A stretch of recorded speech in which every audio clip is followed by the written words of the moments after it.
Sodom is a bit of a funny place, isn't it? When you ask people, what do you know about Sodom? Well, they say, I don't know, it's on the bottom of the Dead Sea. And if you would have told me 3 years ago that I'll be working in an excavation with maybe Sodom, I said, well, you must be daft. That's quite impossible. And actually the call came 2 years ago. Said, would you come and help us draw some architectural plans of the city Sodom? He said, well, don't you know that it says in the Epistle of Jude that it's set forth as an example of eternal fire, so it's gone. How can you expect to find it? And it says that in Genesis 19 that God overturned Sodom and Gomorrah. Well, the word overturn is like what you do with a cake. They'll turn it upside down, said you can never find it. Well, I said, just give it a go. But what do you know about Sodom? If you go, for example, to the internet, you go to Yahoo Answer, it says Sodom and Gomorrah were two separate cities that in present day lie under the Dead Sea in South Jordan. God brought fire or brimstone or sulfur out of heaven on those cities in judgment. The vast amounts of sulfur that exist in the Dead Sea are a direct result of this. Yahoo. Go to answers.com, say Sodom and Gomorrah were cities in the Aegean Islands, that's in Greece. What's the Christadelphian view? Can you open your hymn book, please? At hymn 390.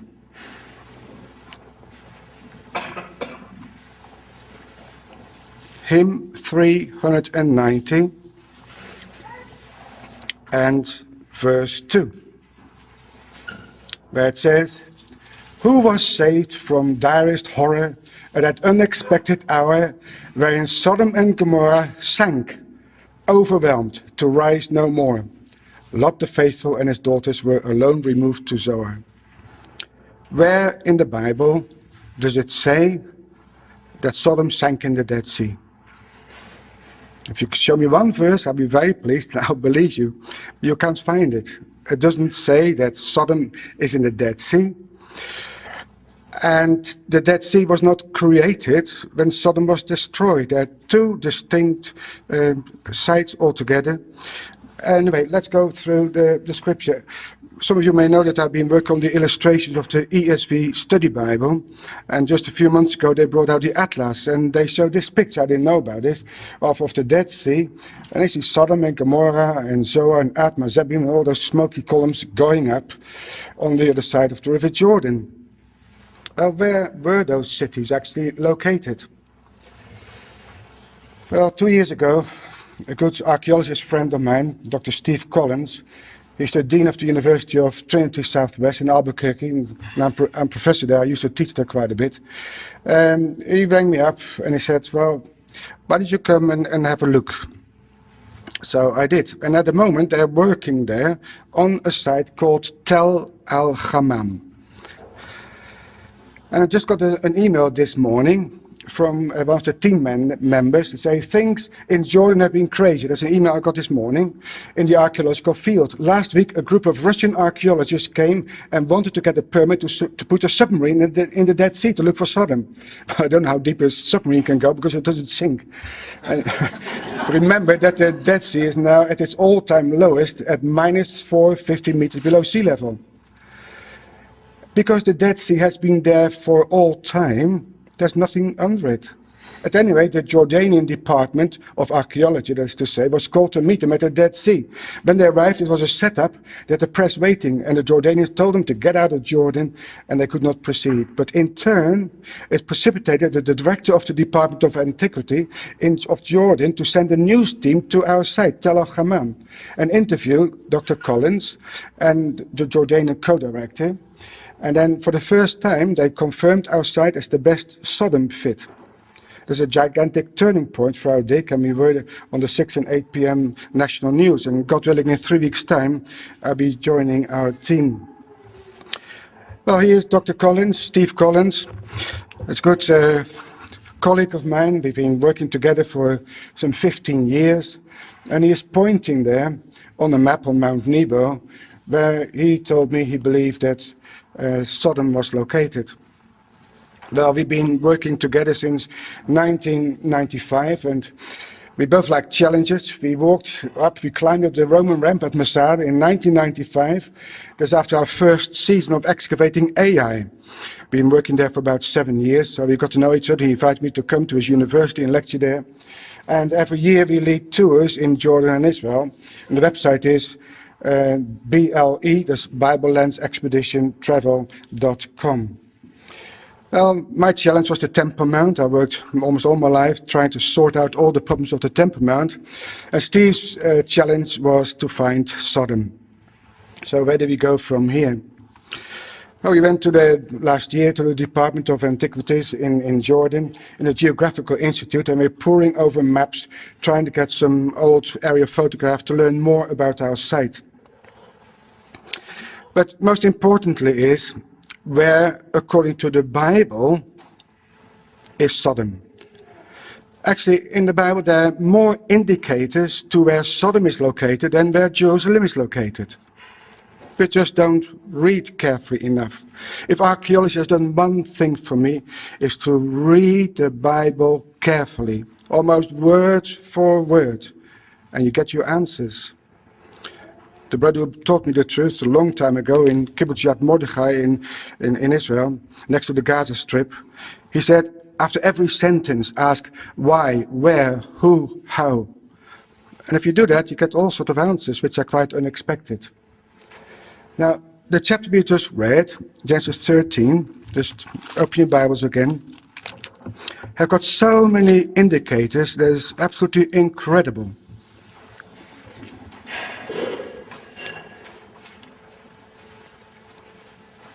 So let's start and look at the critical points in those first 12 verses of Genesis chapter 13. And I've highlighted the indicators we need to know from scriptures in order to find Sodom. So Abram went up from Egypt. He was in Egypt, he went to the Negev. When you see south in verse 1, that is usually the Negev, the southern part of Israel. So he came up from Egypt to the Sinai Desert to the Negev. And he went up from place to place. He would have gone over Hebron and Bethlehem and Jerusalem, and they go further north, you can do Bethel. And he came to the place, as it says in verse 3, between Bethel and Ai. What happened there earlier? Abraham built an altar on the one hill in between Bethel and Ai. So he went back to the place where he had built an altar before. And then Lot looked up and he saw that the whole plain of the Jordan was well watered. It was like the garden of Yahweh. It was like the land of Egypt towards Zoar. Just remember these phrases, they're extremely important. And so Lot chose for himself the whole plain of the Jordan. And he set out toward the east. So in Bethel and Ai, and he went east. No point looking south. No, the Bible says he went east. And then Abram lived in the land of Canaan, while Lot dwelt among the cities of the plain of Jordan. That's where he went. He didn't go to the bottom of the Dead Sea to find and live in Sodom. He went to the plain of Jordan. What does that mean? And he pitched his tent not toward, the Hebrew says, as far as Sodom, he went straight to Sodom.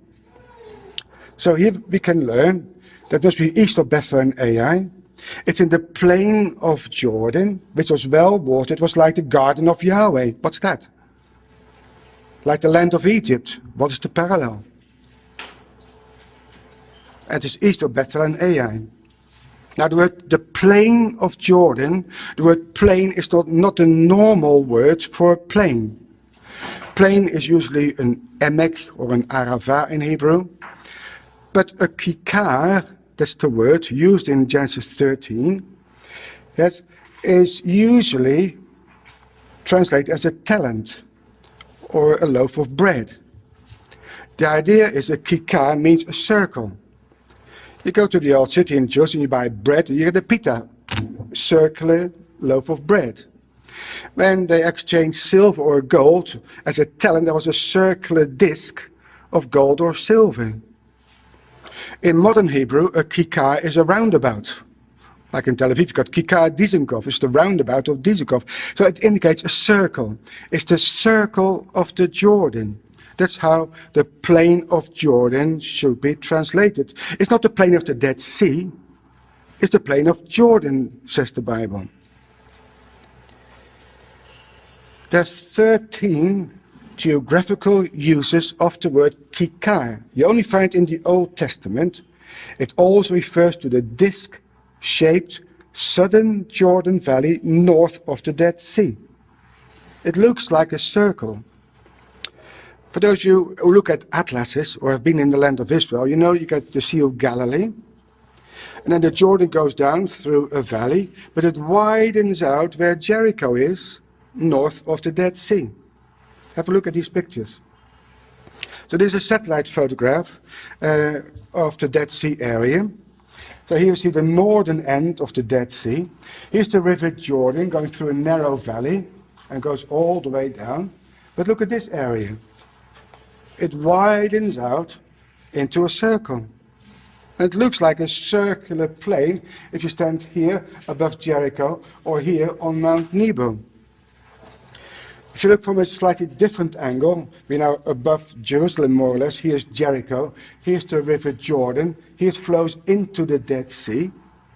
And you can see there's a circular plain. That's the Hebrew word for plain. Kikar means a circle, a disc. You can't get away from it. So, in this disc, in the plain of Jordan, the city of Sodom must be located according to the Bible. So the kikar is also the kikar of the Jordan, not the kikar of the Dead Sea. The Jordan, Hayarden, refers only to the river Jordan proper. The Dead Sea is not the Jordan. The Jordan is not the Dead Sea. They're different systems. And Hayarden never includes any part of the Vale of Siddim. It ends, as the Bible says, I've put some references here if you want to write them down. It ends at the mouth of the Jordan below Pisgah. And Pisgah is Mount Nebo, just opposite Jericho, just where the North Sea ends. You can look up, let's look up in Numbers 34. Comparing scripture with scripture is not only important for archaeology and geography, but for our spiritual life as well. So in Deuteronomy 34, Numbers 34, in verse 12,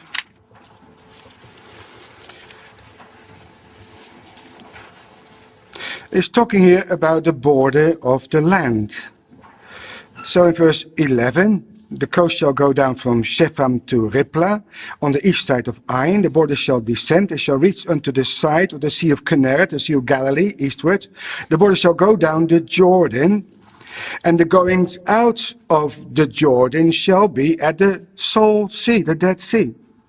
This shall be your land. So the Jordan ends at the Dead Sea. And the Dead Sea is not the river Jordan. Deuteronomy 3:17.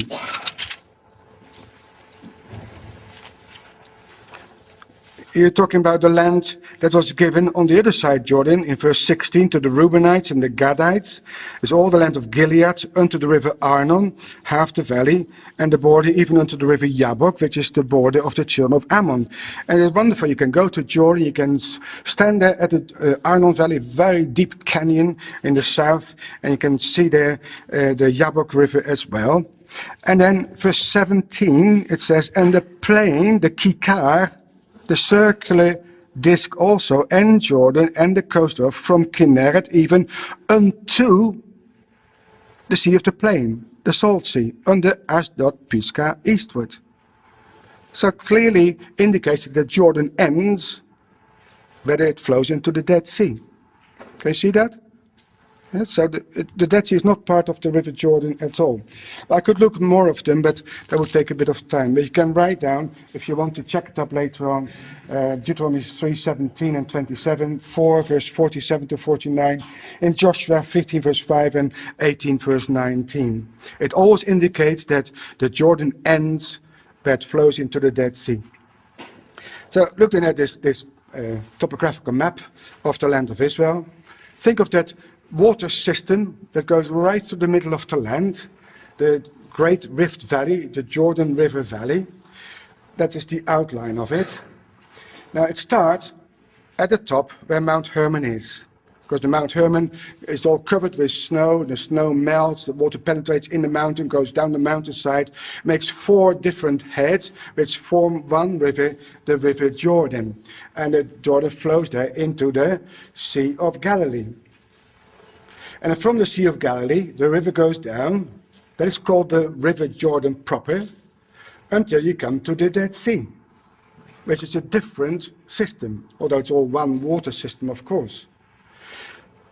Then we read in Genesis 13 that the Kikar was, in verse 10, if you go back to Genesis chapter 13 and verse 10, Lot lifted up his eyes and beheld all the plain of all the Kikar, the circular disc of the Jordan, that was well watered everywhere, before Yahweh destroyed Sodom and Gomorrah, even as the garden of Yahweh, like the land of Egypt, as thou comest unto Zoar. It was well watered. Well, when I was there last January, before the rains actually started, there was still water running through all the valleys there. Well watered, like the garden of Yahweh. Well, go to Genesis chapter 2. The garden of Yahweh must be the garden of Eden. What does it say there about that river? Genesis 2 and verse 10. It says, one river went out of Eden to water the garden. And after that it was parted. But it was one river going right through the middle of the garden. It is like Egypt. There would be no Egypt. It was no Nile. The Nile is Egypt. There's one river going right through the middle of Egypt. It overflows its banks, just like the River Jordan does. So it's quite clear, if you go back to Genesis 13, it must be well watered, the plain, and one river going right through the middle of it, just like in the Garden of Eden and just like in Egypt. That's what the Bible tells us. Well, if you look at this picture, here's the Kikar, which ends at the Dead Sea. These riverbeds are flowing with water most of the year, all of them. Yes? And then there's where Jericho is, also in the Kikar of the Jordan, and the River Jordan goes right through the middle of it. Just like the river went through the middle of the Garden of Eden, as verse 10 tells us, and the Nile goes through the middle of the land of Egypt. And the Nile ends when it flows into the sea, into the Mediterranean. And there are all sorts of sites there, those red circles. Tel El Hammam, that's a site we're excavating, the largest site in this area. A smaller one, Tel El Kafrein, and you get Nimrim, Bleibel, and Musta. See, it's only the last few years that we could go into the area because it's always a military zone. You couldn't go and excavate there because you get your head shot off by the Israelis or by some Palestinians. And therefore it was a kind of a terra how do you call it? Ignocita. It's an area that is unknown, out of bounds, since the 1948 war. And only now is it possible to go there and excavate. Let's go back to Lot in verse 10. He lifted up his eyes and he viewed the entire Jordan disk from the east. Yes, he was in Bethel and he looked east. So if you're in Bethel and you look east, then you will see the whole Kikar of the Jordan. What do you see when you're in Bethel and you get your telephoto lens out? Well, first of all, here is, on a satellite picture, the Dead Sea, Jerusalem. Here's Bethel and Ai. And here's the disk. So what are we being told? That he looked east. Actually, if you are in Bethel and Ai, you can barely see the Dead Sea. Only the northern bit of it, because the mountains are all in the way. So here's a photograph. This is what you can see from Bethel and Ai. Here's a photograph taken from Bethel. And here you can see the circular disc of the Jordan. Jericho is just below the mountain here. And here is Mount Nebo. Because I said it was below Pisgah. Now here is where the Jordan ends. The Jordan runs right here. And all the water coming down from the plateau, the Moabite plateau, make this valley very, very fertile. This is what you see when you look east. That's what Lot did. If you look south, you can just see the northern tip of the Dead Sea. That's all you can see. So there's no point saying Sodom is in the southern end of the Dead Sea, because you can't see it from Bethel.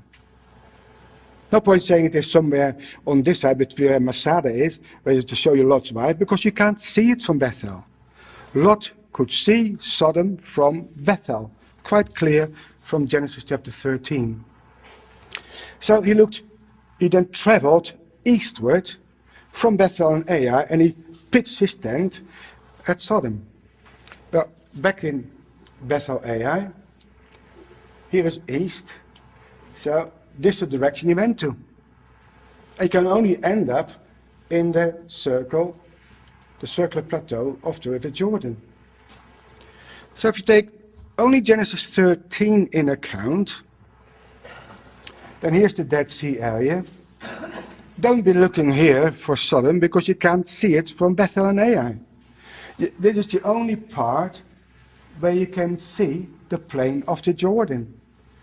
And this circular area is called the Kikar of the Jordan, about 25 kilometers in diameter. Jericho is on the west side of the Kikar, and Sodom and Gomorrah must be on the east side. You can't see Jericho from Bethel and Ai because it's too deep down. You can only see on the other side, only this part of the Kikar, you can see from Bethel, because the mountains are in the way. And then Steve Collins went there with all this information. He said, for 3 weeks I'll be reading every day Genesis 13 and 14, few times in a day, trying to understand what is the Bible telling me where Sodom is. And then he had an opportunity to go to the site. And all these sites belong to the Middle Bronze Age. So in archaeology, we don't talk about 2000 BC or 3000 BC. We divide the chronological areas into the early Bronze Age and the late Bronze Age, Iron Age, and so on. This particular city must belong to the Middle Bronze Age, according to archaeology. I'll explain that later on. And so he got an inkling that those cities must be there. And then he went to the site in the Kikar of the Jordan. And then he assumed that Sodom was the biggest city in the eastern Jordan disk, because it's always mentioned first. You see, often cities are called in pairs. Bethel and Ai. Bethel is always the largest, and Ai is the smaller one. So Sodom and Gomorrah. Sodom must be the bigger one, and Gomorrah the smaller one.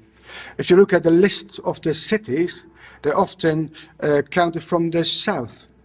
Because the southern cities mentioned first, Sodom, a bit north is Gomorrah, and then Admah and Zeboim. That's the biblical way of making lists of city. So leave that for a time being. We also need to look at Genesis chapter 14. Now Genesis 14, if you open the Bible there, it says, "It came to pass in the days of Amraphel, king of Shinar, Arioch, king of El-Assar, Kedorlaomer, king of Elam, and Tidal, king of the nations, these made war with Bera, the king of Sodom, with Birsha, king of Gomorrah, Shinab, king of Admah, Shamiber, king of Zeboim, and the king of Bela, which is Zoar. And these were joined together in the vale of Siddim, which is the Salt Sea. 12 years they served Kedorlaomer, and in the 13th year they rebelled. And in the 14th year came Kedorlaomer and the kings that were with him, and smote," look on the map, he smote the Rephaim, in Ashtaroth Karnaim, that's where it is. So they came from Mesopotamia, following the same route which Abraham took, coming over Damascus into the land, staying on the east side of the Jordan, smote the Rephaim here, and then the Zuzim, the next group of people, in Ham, and then the Emim in Shaver Kiriathaim, that is here. They went down all the way to the Horites in Mount Seir, that is Edom, here's Mount Seir. Then they crossed over, went to Paran, you see verse 6, to El Paran, which is by the wilderness. They returned, they came to Ein Mishpat, which is Kadesh. Here it is, Kadesh Barnea, from where Joshua sent out the spies, Moses sent out the spies to spy out the land. And then they turned back, and it says then went to the country of the Amalekites, and also the Amorites that dwelt in Hatzitzon Tamar. Now, Hatzitzon Tamar, if you look at I've had a text here up, according to 2 Chronicles 20 and verse 2, Hatzitzon Tamar is En-Gedi. So they came in a big sweep on the east side of the Jordan, all around the bottom of the Dead Sea, to the Negev, to Paran, to Kadesh, and now they were in En-Gedi. So all the four kings were there. The kings of the north, they were now in En-Gedi. And what happened next? Because, I've got here on the map, then went out, so while these guys were in En-Gedi, then came the king of Sodom and the king of Gomorrah, the king of Admah, the king of Zebulun, and the king of Bela, and they joined battle with them in the Vale of Siddim. So where's the Vale of Siddim? Well, if you are here in En-Gedi, and Sodom and Gomorrah are here, then it must be somewhere in the middle. So, if you have a larger map, Amraphel, Arioch, and Kedorlaomer, they were here near En-Gedi. If the kings of Gomorrah and Sodom and all these guys here, they were here, they would have set out and meet here in the Vale of Siddim. It's the only place where it can be. Now, and then we read that they fell into slime pits. Well, since about 2 years ago, there are slime pits again. But the word slime pit in verse 10 of chapter 14, look at it. In verse 10 of chapter 14 in Genesis, says the Vale of Siddim was full of slime pits. Well, I don't know what slime is, it's very slimy. But it doesn't say so in the Hebrew at all. It isn't asphalt, it isn't slime. The Hebrew word chaimar is clay. It's the word for clay. They were clay pits. They were there when the battle took place between the kings of Sodom and Gomorrah and the other guys. And when they were fleeing, they fell into slime pits. Now nobody knew what they were. Up to about 2 years ago, when those slime pits, those clay pits, those sinkholes, that's our modern word, appeared again. How come they appear now and they didn't appear before? Because of the salt works by the Jordanians and the Israelis, they take out so much water out of the Dead Sea. And the river Jordan is tapped by the Israelis just when it comes out of the Sea of Galilee through the national water carry. Waters almost the whole land of Israel, but nothing much goes down the river Jordan. So the Dead Sea goes down every year by 1 meter. If the water goes down, what happens to the water that is locked underneath the sides of the Dead Sea? Water gets withdrawn because the water level goes down, and therefore sinkholes appear. And it was the same in the time of Abraham and the battle of Genesis chapter 14. So while those kings of Sodom and Gomorrah were fleeing, they didn't look where they were going, they fell into the slime pits. And Israel almost lost his life there because it's like quicksand. Now it happens when the level of the Dead Sea goes down.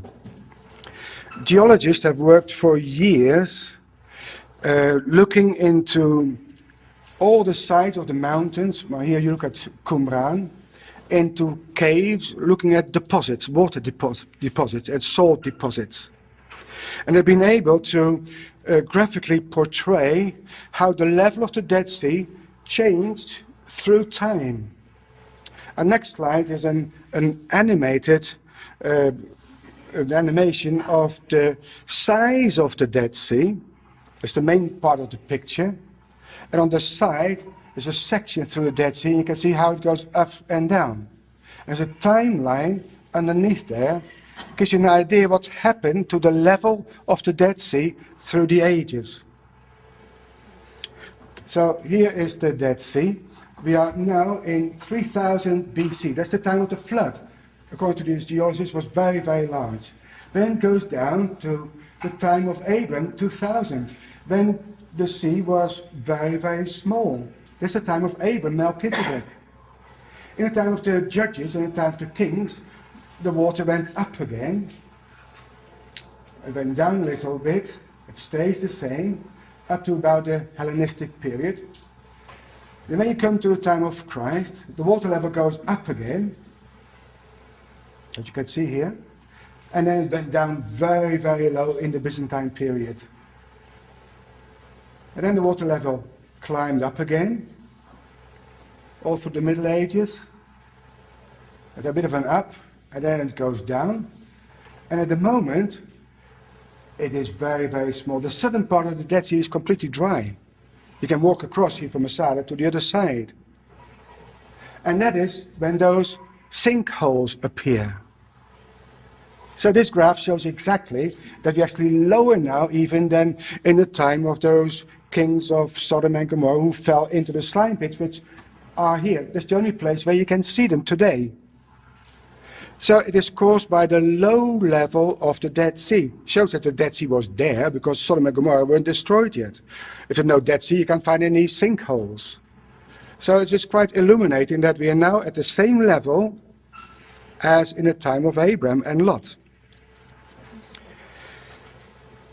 And so, going to the site, Sodom must be the largest one. And here is the largest Middle Bronze Age site in practically the whole of the Middle East. It's bigger than Megiddo, it's bigger than Hatzor, it's bigger than Lachish.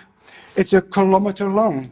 When I went the first time and I look at the fortifications, it took me 3 hours to walk around the site. Here's our bus standing, and here's our little hut where we keep our tools.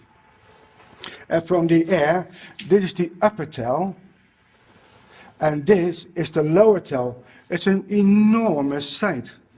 A huge site, bigger than any in Israel. If you stand on the Mount Nebo and you look down, then you can see quite clearly where it is. Right there in the middle of this circle, here's the upper tell, and it's the older lower tell. That is where Tel El Hammam is located, 1,000 meters long and about 600 meters wide, an enormous site. As I said before, in archaeology we talk about Bronze Age and Iron Age and so on. According to the archaeological time frame, the story of Abraham Lot belongs to the Middle Bronze Age.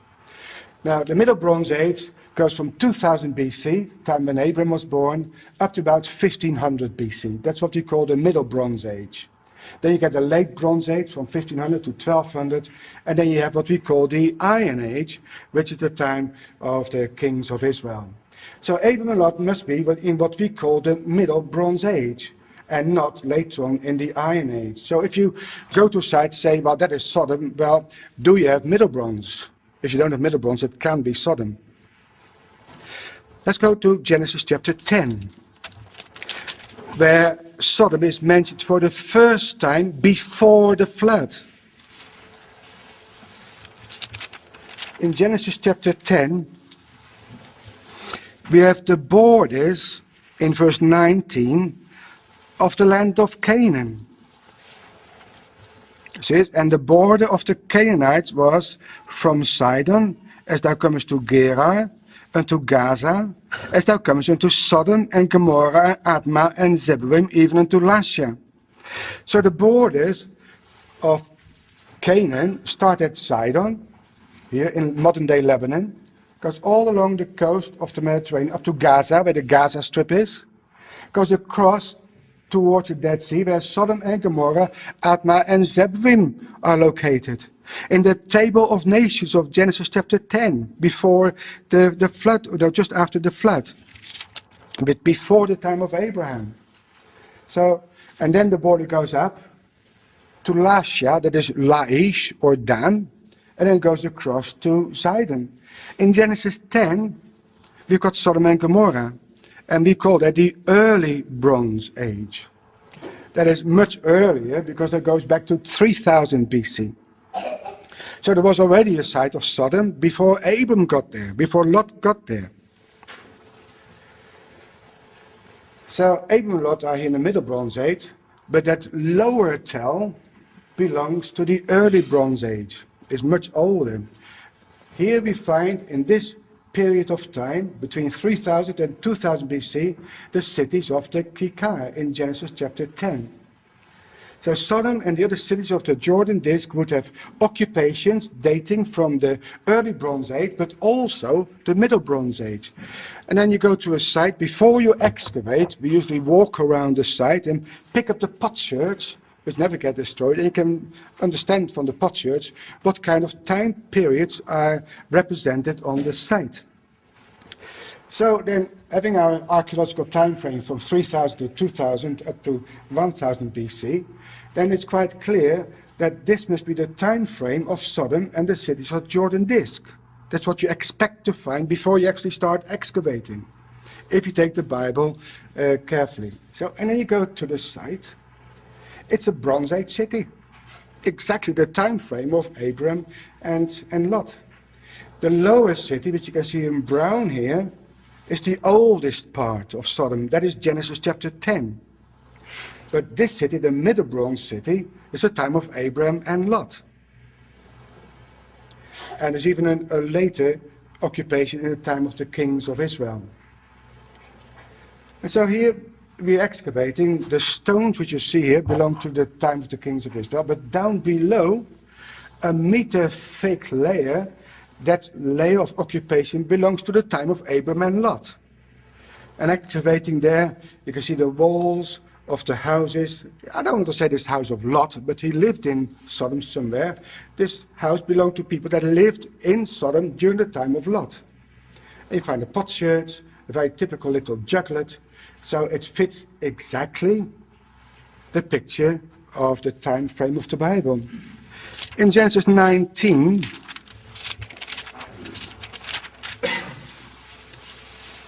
we read that 2 angels came to Sodom at even, and Lot sat in the gate of Sodom. What's the importance of that information? Well, there's no point having a city with houses and on one side build a gate. Please go through the gate. So, no, I'd rather go around it. It doesn't work like that. If you've got a gate, you've got the city wall. Because the gate is the only opening through the city wall. So it means if there's a gate, there must be a city wall. And so looking at the site, schematically, here's the lower tell, here's the upper tell. Here you expect to find, in the Middle Bronze Age, in the upper tell, in the lower tell you find already a city wall, and towers have been excavated already. There must have been a city there, which was destroyed. But it's not the destruction of Sodom and Gomorrah, but the upper tell had a city wall as well. There's a city of Lot. There must be a gate, which we haven't found yet. There was a city, and that was destroyed by fire. See, when we read first Sodom was destroyed by fire, I think the whole city is gone. But in archaeology, all those ancient sites like Megiddo and Hatzor and Bet Shan, they all built layer upon layer upon layer upon layer. So when Sodom was destroyed, it actually means the upper layer of Sodom, where the people lived at that time, was destroyed. So if you say the whole tell must disappear, it doesn't say so. Now, and then we found actually the fortifications of that city. Here, all built over the ruins. So excavating on the top there, we found a rampart, a typical Middle Bronze Age rampart of the city of Lot. And the city, the buildings must be inside. Well, here is the mud brick wall starting to be excavated, going down, sloping on the side. He's standing at the bottom. This was the fortification of the city of Sodom in the time of Lot. And somewhere through this ramp made of mud brick, of little stones or bricks made of mud brick, calculating them, they must have made 44 million mud bricks to build a fortification around this city. It was an enormous kind of work. And so archaeologically and geographically, the biggest fortified Bronze Age city on the eastern Jordan disk is the most likely candidate for Sodom, called today Tel El Hammam. It spreads over 1 kilometer square. He called it the Queen of the Southern Jordan Valley. Yes, it's bigger than any other Bronze Age site in the whole Middle East in this particular area. So this is the Middle Bronze Age rampart then. There was a little space of time and the site was unoccupied. And look at the destruction. Digging in this square, below where you can see the stones, this particular level was full of ash and destruction. You see a picture here of a mud brick which has been fired so hard you couldn't break it. Usually you must be very careful when you dig a wall that was made of mud brick, because if you listen mud, they break in your hand. This was as hard as a stone, been exposed to an enormously high temperature. And parts of the roof, they were infused with sulfur and hard as stone. Normally it's brittle like anything. You only get it when something is burnt at a very, very high temperature. Here I'm standing here in the burnt palace of Bera, king of Sodom. You can see that the bricks here are still red, because it changes color from brown to red if you burn mud brick. And think about it, king. Well, his palace must have been here, right on the top. And the view from his palace was the whole of the Kikar of Jordan. Here's the Dead Sea, here's Jericho, here's Gomorrah. Right in view, a satellite city of Sodom. And so it all seems to fit very, very well indeed. And then in one place, they found a few potsherds which had melted. They're green. And you need a temperature of over 6,000 degrees centigrade to melt a potsherd. My colleague Steve lives in Albuquerque, New Mexico, where in 1945 they had those nuclear tests. And the result after those tests, they looked at the whole environment. They saw that the sand was turned into green glass. Most things turn into green glass. And when he took this sample to the laboratory, they said, oh, this trinitite. See, trinitite, also known as atomite or alamorga glass, is a name given to the glassy residue left on the desert floor after the plutonium-based Trinity nuclear bomb test. So when he saw the potsherd, he said, that's trinitite, without any doubt. He turned it over. What? He says, there's a potsherd. Where did they get that from? They cut right through the middle with a very fine saw, and they saw that below the green glaze there were actually bubbles inside the potsherd from the heat this potsherd was exposed to. Go to Genesis 19 and verse 28. There's more information which is extremely important. In verse 27, when it is after, verse 24, Yahweh rained upon Sodom and upon Gomorrah brimstone and fire from Yahweh out of heaven. He overthrew those cities and all the plain and all the inhabitants of the city, and that which grew upon the ground. His wife looked back from behind him, and she became a pillar of salt. And Abram got up early in the morning to the place where he stood before Yahweh. He was in Hebron, by the way. He looked towards Sodom and Gomorrah, and what did he see? Toward all the land of the plain, he beheld the smoke of the country went up as the smoke of a furnace. If you've got a big bonfire, the smoke goes all over the place. But a furnace, with a chimney, the smoke goes straight up. That's what Abram saw. Exactly a pillar like you have from a nuclear bomb. I don't say there was a nuclear bomb in, don't mistake what I'm saying, but the fact that there was a pillar of smoke going up is the same as you see when you have an atomic bomb. How does that happen? Because when the bomb comes down, You get a horizontal impact, but the path through which it comes down is a vacuum. It sucks up sand and stones, which get superheated, and then they come raining down upon the site. It says God rained down fire and brimstone. The best lexicon I have at home is written by John Parkhurst. It was made in actually 1823. That's the lexicon which John Thomas always used. He's a very intelligent man, and he looked at that word, brimstone. Brimstone is an old English word for burning stone. That's all it is. So make a note in your Bible, brimstone is burning stone. He says brimstone or burning stone, gofrit in Hebrew, is always applied, written in 1823. Yes? Applied or alludes to that meteorous, inflammable matter which God rained upon Sodom and Gomorrah. That's what the Hebrew word indicates. And we believe that's how Sodom was destroyed. Words that are related to gofrit is gopher wood, of which the Ark of Noah was made. There's so much resin in that wood that it stays afloat. Yes, the cypress is from the same kind of word, kuparisos, gofrit. So it isn't sulfur. It's very durable against rot and worms, used for shipbuilding and so on. So it is a resinous, inflammable juices which you find in that particular tree, and that is the word used. Now, my colleague thinks that Sodom and Gomorrah were destroyed by a meteorite. Now, that was his idea. It sounds plausible, but just think about it. If you get a huge meteor coming down from the sky, and it fragmentizes on impact, then it hits the ground at a terrific speed. But the path through which that meteor comes down creates a vacuum. First of all, you get an impact on the ground, and it says that God overturned the cities of Sodom and Gomorrah. But you can look at the walls in the section, they're just tumbled over.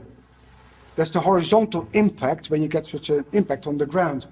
But that path through which it comes down becomes a vacuum. It sucks up soil and stones, goes up in that vacuum, gets superheated, and comes down as burning stones. That's exactly what the Bible says. So something, either a meteorite, certainly not a nuclear bomb, something must have come down from heaven, which sucked up, it's had a horizontal impact, sucked up the stones, superheated them, and then smashed them down again.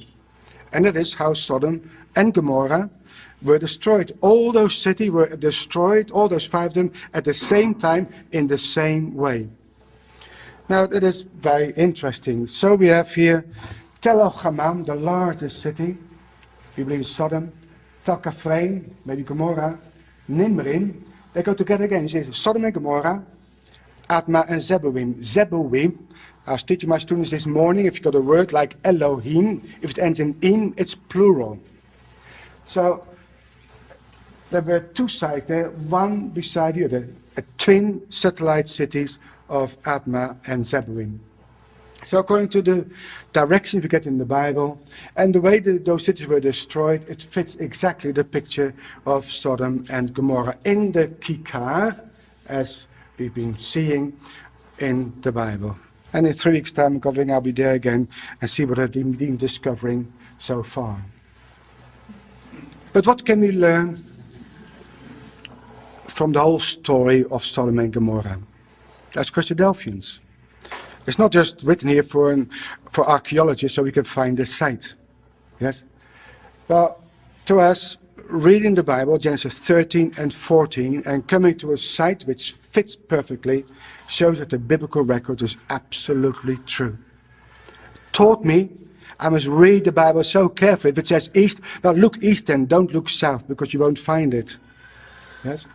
Don't believe fables, including hymn 390. I'm so pleased that the hymn book is not part of the BASF, because I'm disfellowshipped at the end of this lecture. Don't bring your family to Sodom. It says, Lot, he vexed his righteous soul. Oh, he had hoped perhaps to convert Sodom. What happened? His wife was converted to the ways of Sodom, and his 2 daughters as well. He lost his family by choosing to live in the wrong place. Oh, very fertile, well watered, the river Jordan there, plenty of food, better than on top of the mountains where Abraham stayed, but at the cost of his family. And don't live a Sodom lifestyle. But what is a Sodom lifestyle? You see, usually when we think about Sodom, we think about the immorality, sexual immorality. But that's not the only thing. Go to Ezekiel chapter 16, please. And then we come a lot closer home.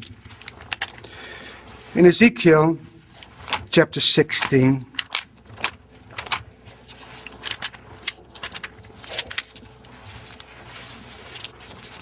we read there in verse, it talks about Samaria and Jerusalem, but they make a comparison with Sodom and her daughters. It says there in verse 48, as I live, says the Lord Yahweh, Sodom thy sister has not done, she nor her daughters, as thou hast done, thou and thy daughters. Because behold, this was the iniquity of thy sister Sodom. This is why God destroyed Sodom and Gomorrah and the other cities. Number one is pride. Number two is fullness of bread. 3 is abundance of idleness was in her and in her daughters. Neither did she strengthen the hand of the poor and the needy. They were haughty. They committed abomination before me, and therefore I took them away as I saw good. I don't use the NIV very much, but in this time I like you to look at it. They say they're arrogant, overfed, and unconcerned. And that's exactly the world in which we live, isn't it? So we need to learn from Sodom and Gomorrah and the fierce destruction which we're excavating at the moment, that we mustn't be proud. We're overfed. We've got too much to eat. And we've got too much free time. What do we do with it? Do we use it to study the Word of God, to sit with our family around, go to Bible schools, go to Bible class, go to Sunday school? Or do we just sit on the couch and watch TV and let the world come into our home? What do we do with all the free time we have? We only work 4.5 days a week nowadays instead of 6. What do we do with it? And do we strengthen the hand of the poor and the needy? That's what God pointed out are the sins of Sodom and Gomorrah. Compare Abram and Lot. Abram's, his faith was counted as righteousness. But Lot vexed his righteous soul. He was righteous in the eyes of God. But to live in a way that you're vexed all your life is not very productive. Abram lived on the mountains, away from the cities. Remember the 4 geographical areas in Israel? You got the coastal strip where the Philistines lived. All the holy places were on top of the mountains. That's where Abram wanted to be. He wanted to be where Hebron was, where Bethlehem is, where Jerusalem is, Shiloh and Shechem. But Lot went into the valley of death. He lived in a wealthy and a liberated city, just like we live in a liberated society. Anything goes. Abram had 318 young men, educated, it says instructed, it's the same word for education, yet educated 300 young men in his own home. Not only in the scriptures, but with sword and spear as well. And those 318 young men could defeat the army of 4 kings of Mesopotamia. But Lot's wife and daughters became morally corrupt. The heart of Lot's wife was in Sodom. And look what those daughters did afterwards. Those are the ways of Sodom. Abraham received a son of promise. Lot's wife and son-in-law died. Remember what Jesus says. Remember Lot's wife.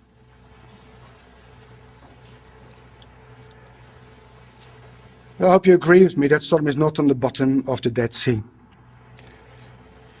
Jesus says in Matthew 10 verse 15, verily I say unto you, it shall be more tolerable for the land of Sodom and Gomorrah in the days of judgment than for that city. So Sodom will be remembered at the day of judgment. You're still in Ezekiel chapter 16. Look what it says in verse 55. This is in the kingdom when everything will be restored again. It says, when thy sister Sodom and her sisters, her daughters, shall return to their former estate, and Samaria and her daughters shall return to their former estate, then thou, Jerusalem, and thy daughters shall return to your former estate. Jerusalem is going to be restored as the capital of the land of Israel. Samaria, the northern part of Israel, is going to be restored as part of the inheritance of the saints. And Sodom will also be restored. There will be a city of Sodom in the kingdom. It's on the bottom of the Dead Sea. Very difficult to build a city there. So this, then, brothers and sisters, is what we've learned from Genesis 13 and 14, reading accurately and following the scriptures and finding most likely what is Sodom. The future, well, here's Jerusalem on the top of the mountains. This is the area where Abram preferred to be. In Ezekiel 47, verse 8, we read about a new river coming out of the temple. The waters that issue out toward the east country go down into the desert, go into the sea, but being brought forth into the sea, the water shall be healed. That fresh water, abundant water coming out of Jerusalem will take away the salinity of the Dead Sea, but the Dead Sea will stay where it is. Because fishermen will still stand in En-Gedi. If you now go to En-Gedi and got a fishing rod in your hand, and you've got your floater in the water, people think you're soft in the head. Yes, but in the kingdom, it will be able to fish there, because fishes will live again in the Dead Sea. Zechariah says, it shall be in that day that living water shall go from Jerusalem, half of them to the former sea, and half to the hinder, or the western sea, which is the Mediterranean. In summer and winter shall it be. We love the land of Israel, but what is really missing is a good river, isn't it? And there's going to be a river in Jerusalem, in the land of Israel, healing the waters of the Dead Sea, as we shall see tomorrow or the day after, is a type of death itself. And then will all the earth be filled with the knowledge of the glory of Yahweh, as the waters cover the sea. Thank you.